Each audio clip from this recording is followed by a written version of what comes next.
So this tutorial is going to be the second part on how to do an appraisal. So what we do is, in the earlier video we had a look at the More page and we inserted the details about the property.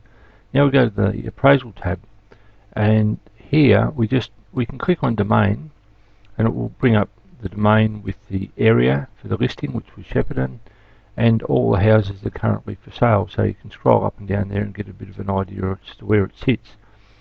You can also go into realestate.com.au and have a look on the same thing, and then quickly just into realestateview.com.au. So between the three of those, you might have looked at all the listings that are on the market, and you might have decided it's between, say, 220 and 230,000. We'll leave the suggested marketing price at this stage. Now the next thing we can look at is historical data. So if we click on this icon here, it will show us all the sales that we've sold in our agency since we've started putting records in. So you can get there and you can go down to the price range and say, okay, yeah, it is between that price, and it might be around this sort of money. So once we know that, we might say, look, it's between 222,000 and 230,000. The next thing, we can look at how much they paid for the property. Well, let's say they paid 119,000 for it, and it was a house. We've got a choice of a house or a unit. It was in the Shepparton postcode, but it could be any postcode, and they bought it back 10 years ago. So we just changed the date to whatever it is, say the 15th of March 2001.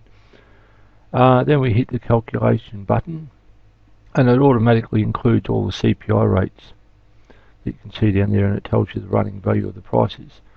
And then it tells you over here that today's value is 226,310. So that's pretty handy to know as well.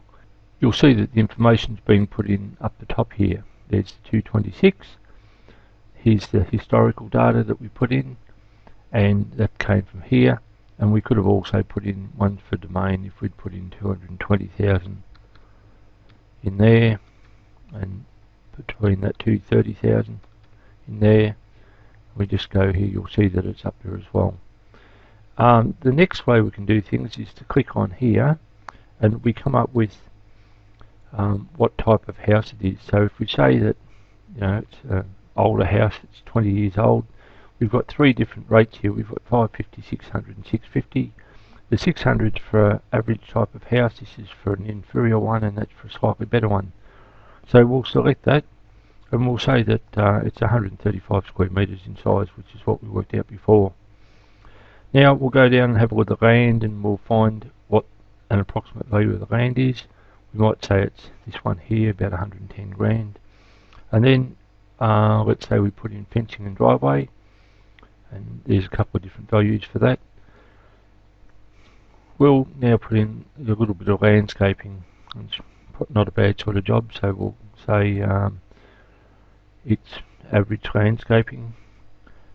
And then we've got a garage, double one, under the roof line. So we'll say here, it's this one, and it's going to be, say, 36 square metres in size. We said before that it's got a pergola, so we'll stick that in there, and we'll put a size in for it. We'll say that it's about this sort of cost as a replacement cost, or a value that it's worth.